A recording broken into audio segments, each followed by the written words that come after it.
Okay, let's start with the history command or command history. Your time machine, you can look backward, what had happened. Okay, so let's move forward. By using the arrows, up arrow and a down arrow, I can see all the commands I performed, right? We are clear on this one, up arrow and down arrow.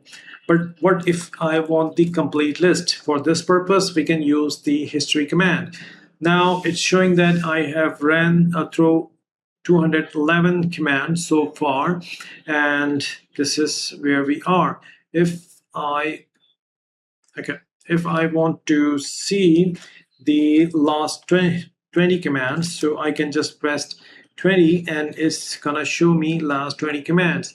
So history 20, then history, apropos, info, man, cp, ls. So it just showed me the last 20 command. I hope this will be helpful. By pressing the not 2 times, not, you ran the last command, which was history 20. So it's going to show me the history 20 again, or the list of again.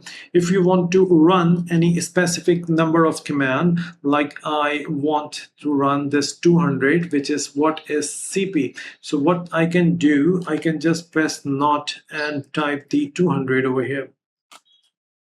So it ran the command, what is cp? Cp me, used for copy files in directory. So you can run using this.